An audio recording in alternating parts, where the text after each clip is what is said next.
शुरुआत हम उत्तर प्रदेश के ललित से कर रहे हैं, जहां से ऐसी खबर आई है जो शर्मसार कर देने वाली है और दिल दहला देने वाली है। यहां थाने में न्याय मांगने पहुंची एक नाबालिग लड़की के साथ एसएचओ पर ही दुष्कर्म किए जाने का आरोप लगा है। इन आरोपों के बाद पुलिस महकमे में हड़कंप मच गया है। आरोपों के बाद एसएचओ को निलंबित कर दिया गया है और आरोपियों की गिरफ्तारी के लिए टीम गठित कर दी गई है। पीड़ित बच्ची के पिता के मुताबिक 22 अप्रैल को 4 लोग उनकी बेटी को अगवा कर भोपाल ले गए और वहां उसके साथ रेप की घिनौनी वारदात को अंजाम दिया गया। जब इनके चंगुल से छूटकर लड़की थाने में न्याय की गुहार लगाने आई तो न्याय की जगह उसे यहां पर उत्पीड़न का शिकार होना पड़ा है। आरोप है कि जब पीड़ित थाने पहुंची तो उसे पहले उसकी मौसी को सौंपा गया, जिसके बाद जब मौसी पीड़ित को लेकर थाना अध्यक्ष के कमरे में गई तो उसके साथ वहां थाना अध्यक्ष ने बलात्कार किया है, दुष्कर्म किया है। आपको यहां पर सुनवाते हैं ललितपुर के एसपी का क्या कुछ कहना है इस वारदात को लेकर। थाना इंचार्ज को तत्काल प्रभाव से सस्पेंड कर दिया गया है।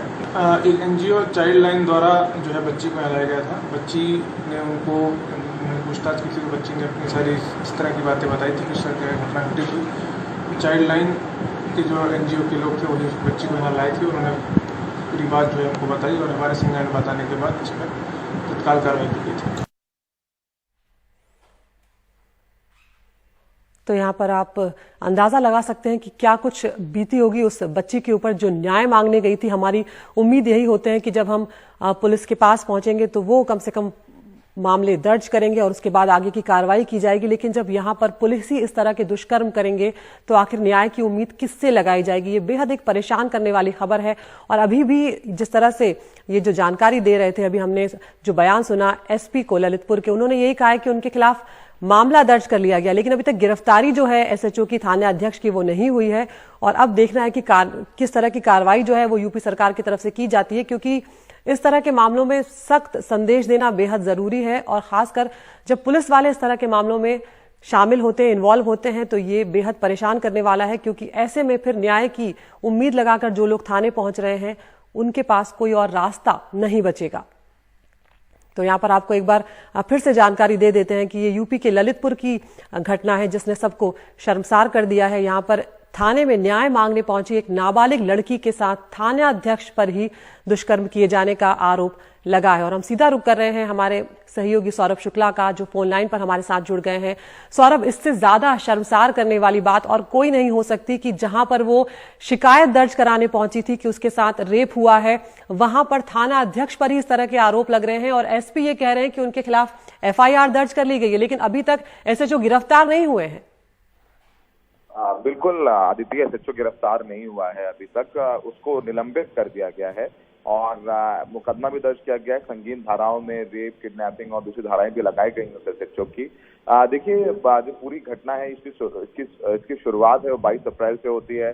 गांव के ही 3 जो लड़के हैं वो इस लड़की को ले जाते हैं बहला फुसलाकर भोपाल के स्टेशन के पास इस लड़की को अगवा करके 3 दिन तक इसका बलात्कार करते हैं और इसको फिर 3 दिन बाद जो पाली थाना है उसके पास छोड़कर भाग जाते हैं। उसके बाद पुलिस लड़की को उसकी मौसी को सौंप देती है और अगले दिन उसकी मौसी, जिसकी साथ गांठ इस थाना अध्यक्ष के साथ है, जिसका नाम तिलकधारी सरोज है, उसकी मौसी अगले दिन थाना अध्यक्ष के पास लेकर के जाती है इस पूरे मामले में मुकदमा दर्ज कराने के लिए। और उसके बाद ये थाना अध्यक्ष उस लड़की के साथ अपने कमरे में बलात्कार करता है और उसके बाद इस लड़की को वहां से भगा दिया जाता है। उसके कुछ दिन बाद जब वापस परिवार वाले माता पिता के साथ ये लड़की आती है थाना, उसके बाद जो चाइल्ड केयर जो विभाग होता है वहां पर काउंसलिंग होती है और फिर लड़की पूरी सारी आप बीती बताती है, लड़की का मेडिकल कराया जाता है, तो ये पूरा सच सामने आता है। तो वाकई में जैसा अदिति आपने कहा कि बहुत शर्मसार कर देने वाली घटना है। इस मामले में कुल 6 लोगों को आरोपी बनाया गया है, जिसमें लड़की की मौसी भी शामिल थी, क्योंकि लड़की की मौसी ही लड़की को थाना अध्यक्ष जो ये तिलकधारी सरोज है इसके कमरे में लेकर के गई थी। तो मौसी को भी इस पूरे मामले में आरोपी बनाया गया है। अब तक 1 आरोपी की गिरफ्तारी हुई है, जबकि 5 फरार हैं। जो थाना अध्यक्ष है तिलकधारी सरोज, वो भी अब तक फरार है, उसकी गिरफ्तारी नहीं हो सकी है। जो एसपी है ललितपुर के, उनका कहना है कि कई टीमें गठित कर दी गई हैं और जल्द से जल्द सबकी गिरफ्तारी की जाएगी। और थाना अध्यक्ष को, जैसा हमने बताया, कि मुकदमा भी दर्ज हुआ है और इसको नौकरी से निलंबित भी कर दिया गया है। अदिति। बहुत शुक्रिया सौरभ इस तमाम जानकारी के लिए। तो देखना होगा कि अब किस तरह की कार्रवाई इस SHO के खिलाफ की जाती है जिसने इस तरह की शर्मनाक वारदात को अंजाम दिया है।